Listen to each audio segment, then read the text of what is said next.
Pulau Run menuju Tahero punya kita dapat. Ini lost contact, kita tidak tahu posisinya dia di mana lost contactnya. Hanya laporan keluarga saja kenapa tidak sampai ke Tahero. Kita tidak tahu dia di mana.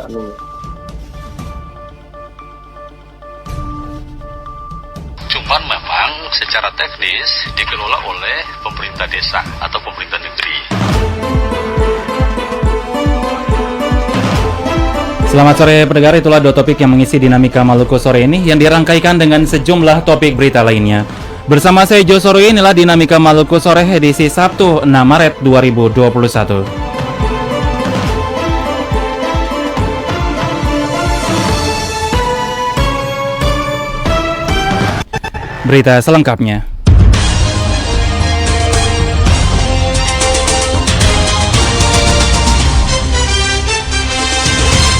Sebuah kapal motor berisi barang dan penumpang yang keluar dari Pulau Run tujuan Tehoru, Kabupaten Maluku Tengah dilaporkan hilang di Laut Banda. Basarnas Banda dibantu TNI Polri telah turun melakukan pencarian, namun sampai sekarang belum juga ditemukan. Banda itu ada berapa ya? Ada mungkin 6 atau 8 orang yang tidak salah ya. Kapal motor berisi barang dan penumpang yang keluar dari Kepulauan Banda Kabupaten Maluku Tengah dilaporkan hilang di Laut Banda. Kapal nahas tersebut keluar dari Pulau Run pada Kamis pagi sekitar pukul 8.00 waktu Indonesia bagian timur dengan tujuan Tehoru. Namun sampai sekarang belum ditemukan. Kepala Basarnas Ambon Mustari dihubungi RRI membenarkan peristiwa tersebut. Namun ia tidak banyak memberikan penjelasan selain memastikan Basarnas telah turun melakukan pencarian dibantu aparat TNI dan kepolisian. Dari Pulau Run menuju Tahero punya kita dapat. Ini lost contact, kita tidak tahu posisinya dia di mana lost contactnya. Hanya laporan keluarga saja kenapa tidak sampai ke Tahero. Kita tidak tahu dia di mana. Itu pun juga bingung cari di mana karena polisi dia tidak tahu. Kapal yang dicari kan dia cuma bilang lost contact, tidak tiba-tiba. Ini kan tidak tahu kemana dia kapal ini yang dicari. Sebelumnya, informasi terkait kapal hilang tersebut beredar luas di media sosial. Berdasarkan informasi diketahui, saat ini masih dilakukan pencarian terhadap kapal motor yang hilang oleh SAR Banda dengan melibatkan unsur TNI dan kepolisian. Menurut informasi, kapal yang tidak disebutkan namanya keluar dari Pulau Run sejak Kamis pagi sekitar pukul 8.00 waktu Indonesia bagian timur dengan tujuan Tehoru. Tapi sampai sekarang kapalnya tak kunjung tiba di Tehoru. Dugaan sementara terjadi kerusakan pada mesin kapal atau kehabisan bahan bakar minyak. Abdullah Lerima melaporkan. Pemerintah Arab Saudi berencana jemaah calon haji dari seluruh negara termasuk Indonesia sebelum tiba di Arab Saudi wajib divaksin COVID-19. Kementerian Agama Provinsi Maluku sementara melakukan pemeriksaan kesehatan awal bagi para jemaah calon haji Maluku sebelum divaksin.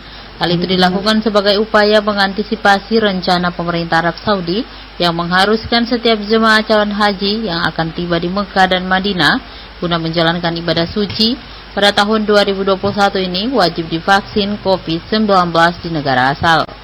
Kepala Bidang Pelaksana Umroh dan Haji Kementerian Agama Provinsi Maluku, Haji Amin mengaku, kendati kebijakan tersebut belum resmi ditetapkan, maka pembahasan anggaran vaksin juga belum disampaikan, apakah ditanggung pemerintah atau dibebani ke jamaah calon haji. Baik, terkait dengan informasi terkini menyangkut dengan penyelenggaraan ibadah haji tahun 2021 ya, saat ini Kementerian Agama insya Allah dalam waktu dekat akan melakukan muzakarah perhajian. Nah, dalam pelaksanaan muzakarah perhajian itu nantinya akan dibicarakan juga terkait dengan langkah-langkah dan mitigasi yang akan dilakukan terkait dengan penyelenggaraan haji. Nah, selain itu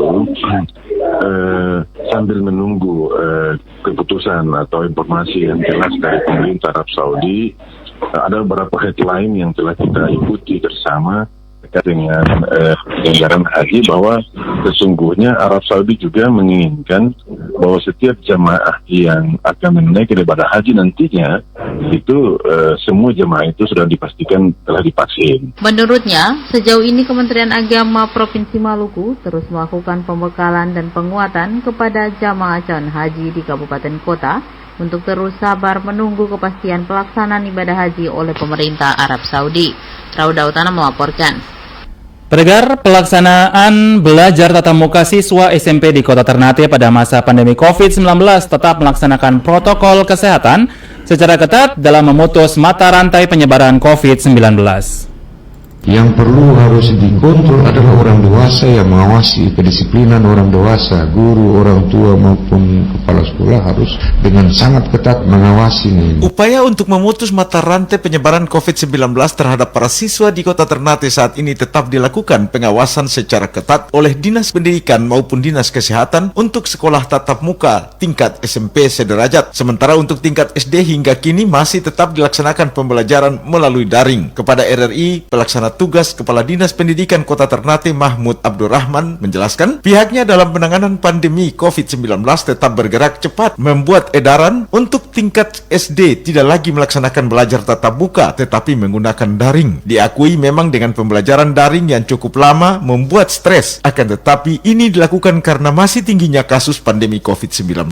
Kecepatan menanggapi pandemi COVID ini kami sudah membuat edaran untuk SD dan anak-anak tidak sekolah lagi. Anak-anak dirumahkan untuk belajar daring dan jaringan dan luar jaringan. Jadi tatap muka ditiadakan lagi. Dari satu sisi ada pandemi COVID, dari satu sisi kami tahu bahwa tentang waktu yang begini panjang pandemi COVID ini membuat orang di rumah semua stres. Itu kenyataan. Satu sisi lagi bahwa ada tren peningkatan jumlah COVID ini terpaparnya siswa, sehingga kami harus bergerak cepat. Menyinggung mengenai masih dilakukan pembelajaran tatap muka untuk tingkat SMP di Kota Ternate, kata Mahmud Abdurrahman, telah dilakukan berbagai pertimbangan dengan beberapa variabel, diantaranya usia anak SMP yang dapat dikontrol, sedangkan untuk SD agak sulit untuk dikontrol terutama dalam disiplin protokol kesehatan. Untuk SMP, karena ini perlakuan ini kami harus mengambil keputusan, kami harus melihat beberapa variabel, salah satunya variabel umur. SD kita tahu bahwa semua anak kita yang ada di sekolah ini dari sisi sikapnya agak sulit mengontrol mereka. Yang perlu harus dikontrol adalah orang dewasa yang mengawasi kedisiplinan orang dewasa, guru, orang tua maupun kepala sekolah harus dengan sangat ketat mengawasi ini. Disinilah letak kelemahannya. Sehingga dari sisi umur SD perlu kami percepat. Kepada para guru, orang tua maupun siswa SMP di Kota Ternate yang melaksanakan belajar tatap muka hendaknya tetap meningkatkan dan mengedepankan protokol kesehatan dalam memutus mata rantai pandemi COVID-19. Nanang Adrani melaporkan.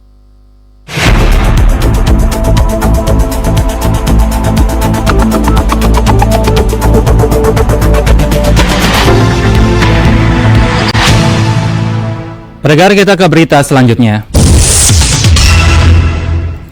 Menteri Ketenagakerjaan Republik Indonesia Ida Fauziah dalam kunjungan kerja di Maluku Utara membuka pelatihan berbasis kompetensi tahap 1 di Balai Latihan Kerja dan Industri Ternate. Informasi ini kami hadirkan ke ruang dengar Anda. Menteri Ketenagakerjaan Republik Indonesia Ida Fauziah pagi tadi tiba di Ternate dalam rangka kunjungan kerja di Maluku Utara beberapa hari ke depan. Dalam agendanya siang hingga sore tadi, Menaker berkesempatan membuka pelatihan berbasis kompetensi tahap 1 di Balai Latihan Kerja dan Industri Kota Ternate. Dalam sambutannya, Ida Fauziah mengatakan pandemi COVID-19 sangat berdampak pada semua sektor, tanpa terkecuali sektor ketenagakerjaan yang sangat berpengaruh pada angka pengangguran di Indonesia. Dampaknya sungguh sangat luar biasa pada semua sektor, terutama pada sektor ketenagakerjaan.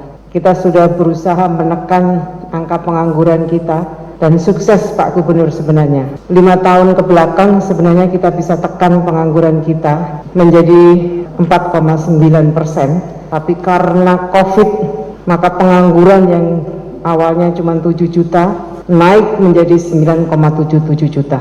Ini sungguh dampak yang saya kira terasa sekali untuk sektor ketenagakerjaan ini. Upaya untuk menekan tingginya tingkat pengangguran di Indonesia telah dilakukan oleh pemerintah. Namun pandemi COVID-19 membuat pengangguran semakin bertambah. Kata Ida Fauziah, hal tersebut juga ikut berpengaruh di Provinsi Maluku Utara, meskipun pertumbuhan ekonomi di Maluku Utara masih sangat baik. Saya kira tidak terkecuali di Maluku Utara, meskipun pertumbuhan ekonomi di Maluku Utara sangat baik, tapi saya kira tadi Pak Dirjen menyampaikan tingkat penganggurannya juga masih tinggi karena adanya COVID-19.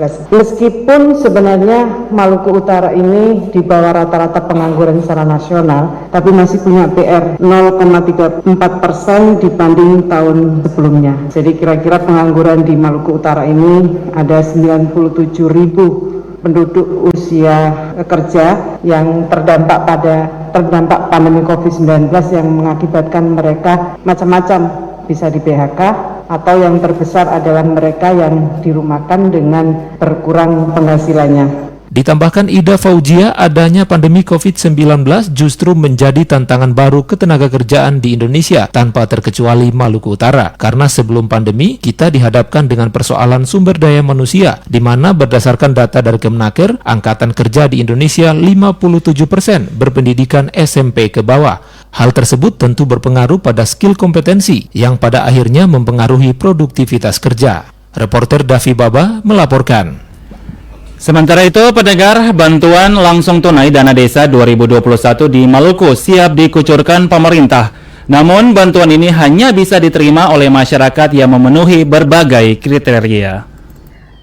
Melalui program bantuan langsung tunai BLT Dana Desa 2021, pemerintah akan kembali menyalurkan bantuan dalam bentuk uang tunai bagi keluarga penerima manfaat atau KPM. Pemerintah meluncurkan program BLT Dana Desa 2021. Kebijakan ini sebagai respon untuk mengurangi dampak ekonomi dari adanya pandemi COVID-19. Jika memenuhi kriteria dan persyaratan yang telah ditentukan, setiap keluarga miskin akan menerima bantuan sebesar Rp300.000 tiap bulannya selama tahun 2021. Koordinator Tenaga Pendamping Profesional Program Pembangunan dan Pemberdayaan Masyarakat Desa P3MD Provinsi Maluku, Sahri Rumluan mengatakan, ada beberapa kriteria sebelum warga desa bisa ditetapkan sebagai KPM BLT Dana Desa. Kriteria pertama adalah warga miskin yang belum terdata dalam data terpadu keterpaduan sosial DTKS yang ada di Kementerian Sosial. Kedua adalah masyarakat miskin yang sudah terdaftar di DTKS namun belum mendapatkan bantuan sosial seperti program Keluarga Harapan PKH, BST, bantuan pangan tunai dan sebagainya. Ketiga adalah warga terdampak COVID-19 yang menyebabkan kehilangan pekerjaan. Jadi, warga terdampak ini mereka tidak mampu lagi membiayai kebutuhan hidupnya. Selanjutnya, kriteria keempat adalah warga miskin yang sakitnya menahun. Cuman memang secara teknis dikelola oleh pemerintah desa atau pemerintah negeri. Nah, jadi jangan ada pemahaman bahwa dana desa ini seolah-olah milik pemerintah desa, kroni-kroninya tidak. Untuk masyarakat, memang secara teknis harus diatur. Tata kelola diserahkan kepada pemerintah desa untuk mengelola dana desa itu. 5 sasaran pokok ya. Pertama adalah desa diperuntukkan untuk penyelenggaraan pemerintahan. Sahrir berharap pemerintah desa harus mengadakan musdesus atau musyawarah desa khusus untuk menetapkan keluarga miskin baru di desa. Namun, tidak semua keluarga dapat dikategorikan sebagai keluarga penerima manfaat. Jadi, pendataannya harus lebih teliti. Sahira Sangaji melaporkan.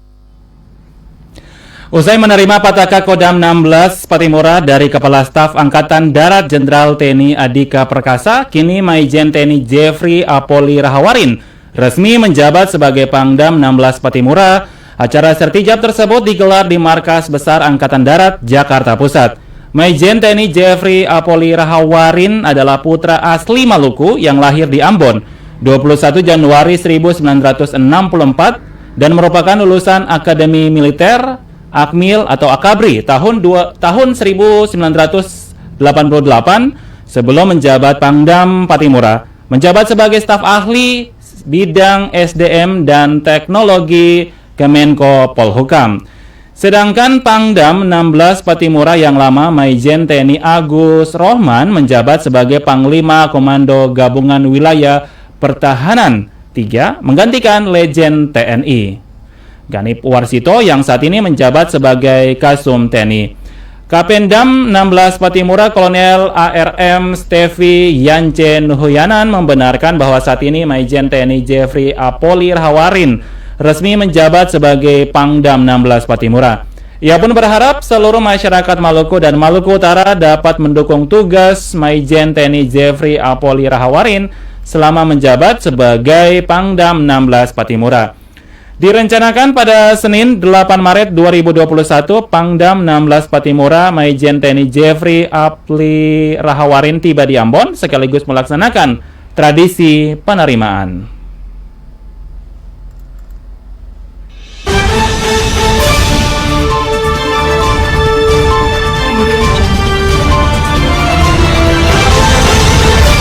Pendengar, informasi tadi sekaligus mengakhiri kebersamaan kami menemani Anda di Dinamika Maluku edisi sore ini. Sebelum berpisah, kembali kami sampaikan topik-topik utama sore ini di antaranya. Sebuah kapal motor berisi barang dan penumpang yang keluar dari Pulau Run tujuan Tehoru, Kabupaten Maluku Tengah dilaporkan hilang di Laut Banda. Bantuan langsung tunai dana desa 2021 di Maluku siap dikucurkan pemerintah. Namun bantuan ini hanya bisa diterima oleh masyarakat yang memenuhi berbagai kriteria. Mewakili seluruh kerabat kerja yang bertugas, terima kasih Anda mendengarkan kami. Saya Jo Soroi, selamat sore.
RRI, Radio Tangga Bencana COVID-19.